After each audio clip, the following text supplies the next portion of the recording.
BJP চৰকাৰে সলনি কৰিছে 54খন গাঁৱৰ নাম ইতিমধ্যে সলনি কৰিবলৈ সাজু হৈছে বিজেপি চৰকাৰ আৰু যিসমূহ গাঁও আচলতে আৰবী ভাষা বা উৰ্দু ভাষাত আছিলে উদাহৰণস্বৰূপে যেনেদৰে মিৰ্জাপুৰ বা ইছলামনগৰ সেইসমূহৰ নাম মিৰাপুৰ বা ঈশ্বৰনগৰ নামেৰে অভিহিত কৰিব মুঠৰ ওপৰত বিজেপি চৰকাৰে সলনি কৰিবলৈ সাজু হৈছে 54খন গাঁৱৰ নাম আৰবী আৰু উৰ্দু ভাষাৰ গাঁৱৰ নাম সলনি কৰি দিয়া হ'ব হিন্দু নামেৰে কেইখনমান গাঁৱৰ নাম কোন কেইখন গাঁৱৰ নাম সলনি কৰিবলৈ গৈছে বা কোন কেইখনৰ নাম কি কৰিবলৈ গৈ আছে এই সন্দৰ্ভত লৈ আহিছোঁ সবিশেষ খবৰ বিজেপি চৰকাৰে সলনি কৰিব 54খনকৈ গাঁৱৰ নাম আৰবী আৰু উৰ্দু ভাষাৰ গাঁৱৰ নাম সলনি কৰিব বিজেপি চৰকাৰে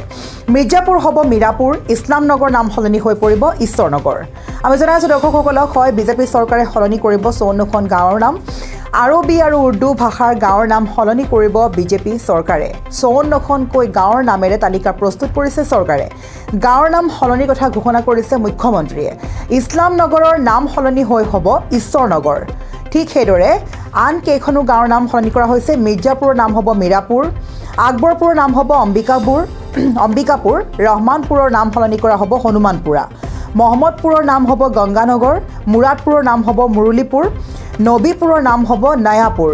হাইদৰপুৰৰ নাম হ'ব হীৰাপুৰ আৰু মধ্যপ্ৰদেশৰ দেৱাস জিলাত সলনি কৰা হ'ব এই গাঁওসমূহৰ নাম এই ডাঙৰ ঘোষণা কৰিছে মুখ্যমন্ত্ৰী মোহন যাদৱে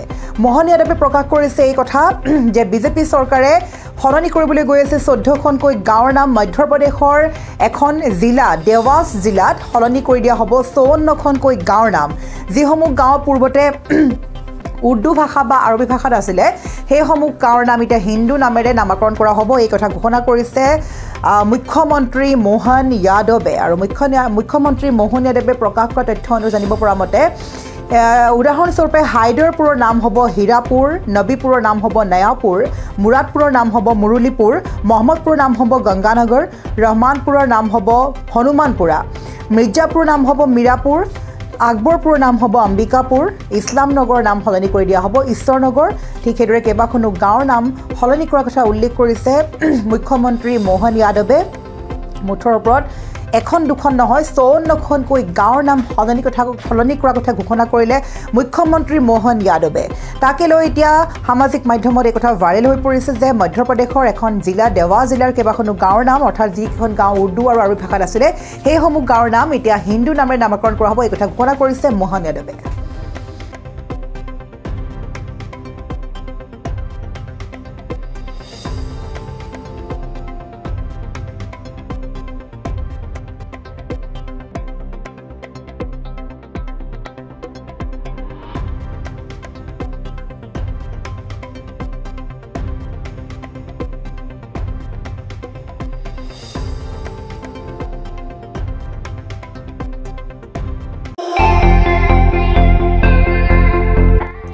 আপুনিও ভুগিছে নেকি গেছৰ সমস্যাত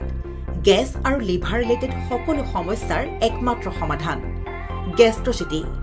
বডজম এচিডিটি ফেটি লিভাৰ পাইলছকে আদি কৰি ভিন্ন গেছৰ সমস্যাৰ সমাধানৰ বাবে কেৱল আপোনাৰ কাষত গেষ্ট্ৰচিটি